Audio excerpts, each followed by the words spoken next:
ನಮಸ್ಕಾರ ವೀಕ್ಷಕರೇ, busy plus ಪಕ್ಕ ಸುದ್ದಿ ವಾಹಿನಿಯ ಸುದ್ದಿ ಬೆಳಕಿಂಡಿಗೆ ಸ್ವಾಗತ.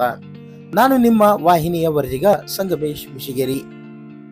ಮುದ್ರಾಂಕ ಮತ್ತು ನೋಂದಣಿ ಇಲಾಖೆಗೆ ಸಾರ್ವಜನಿಕರು ಅಲೆಯುವುದನ್ನು ತಪ್ಪಿಸಲು ರಾಜ್ಯ ಸರ್ಕಾರದ ಕಂದಾಯ ಸಚಿವರು ರಾಜ್ಯಾದ್ಯಂತ ಜಾರಿಗೆ ತರಲು ಹೊರಟಿರುವ ಆನ್ಲೈನ್ ಕಾವೇರಿ 0.3 ತಂತ್ರಾಂಶವನ್ನು ಕೂಡಲೇ ಕೈಬಿಡಬೇಕು ಎಂದು ಆಗ್ರಹಿಸಿ ಪರವಾನಗಿ ಪಡೆದ ದಾಸ್ತಾವೇಜು ಬರಹಗಾರರು ಸೋಮವಾರ ಕುಷ್ಟಗಿ ಪಟ್ಟಣದಲ್ಲಿ ಪ್ರತಿಭಟನೆ ನಡೆಸಿದರು. ತಮ್ಮ ಕೆಲಸ ಕಾರ್ಯಗಳನ್ನು ಸ್ಥಗಿತಗೊಳಿಸಿ ತಾಲೂಕಾಡಳಿತ ಸೌಧ ಮುಂದೆ ಧರಣಿ ಕುಳಿತು ರಾಜ್ಯ ಸರ್ಕಾರದ ನಡೆಯನ್ನು ಖಂಡಿಸಿ ತಹಸೀಲ್ದಾರ್ ಕಚೇರಿ ಮುಂದೆ ಪ್ರತಿಭಟಿಸಿದರು. ಸ್ಥಳಕ್ಕೆ ಭೇಟಿ ನೀಡಿದ ಮಾಧ್ಯಮ ಮುಂದೆ ಮಾತನಾಡಿದ ಪ್ರತಿಭಟನಾಕಾರರು, ಈಗಾಗಲೇ ರಾಜ್ಯ ಸರ್ಕಾರ ಡಿಜಿಟಲೀಕರಣದ ಹೆಸರಿನಲ್ಲಿ ಕಾವೇರಿ 0.1, ಕಾವೇರಿ 0.2 ತಂತ್ರಾಂಶಗಳನ್ನು ಜಾರಿಗೆ ತಂದಿದೆ. ಇನ್ನು ಮುಂದುವರೆದು ಕಾವೇರಿ 0.3 ತರಲು ಹೊರಟಿದ್ದು ಫೇಸ್ಲೆಸ್ ಹಾಗೂ ಪೇಪರ್ಲೆಸ್ ನೋಂದಣಿಗೆ ಮುಂದಾಗುತ್ತಿದೆ.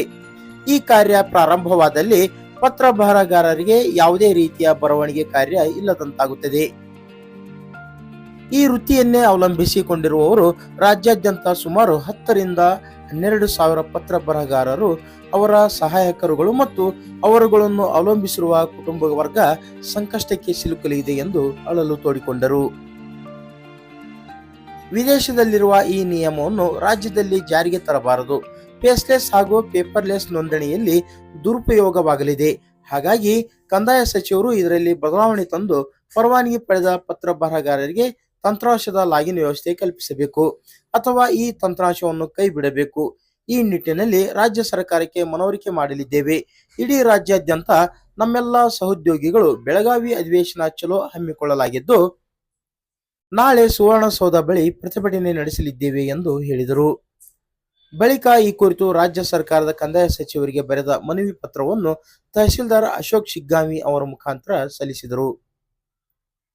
ಈ ಸಂದರ್ಭದಲ್ಲಿ ಕೊಪ್ಪಳ ಜಿಲ್ಲಾ ಮುದ್ರಾಂಕ ಮತ್ತು ನೋಂದಣಿ ಇಲಾಖೆಯ ದಾಸ್ತಾವೇಜು ಬರಹಗಾರ ಕ್ಷೇಮಾಭಿವೃದ್ಧಿ ಸಂಘದ ತಾಲೂಕಿನ ಸರ್ವ ಸದಸ್ಯರು ಹಾಜರಿದ್ದರು.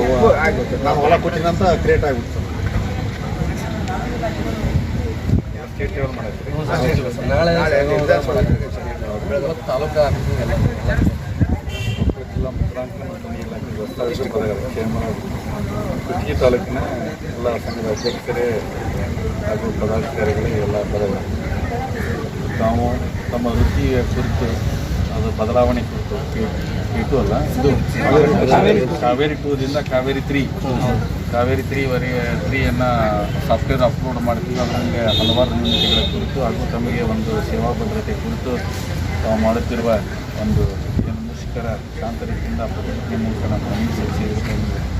ತಮ್ಮ ಒಂದು ಉದ್ಯೋಗ ಭರವಸೆ ಅಂದರೆ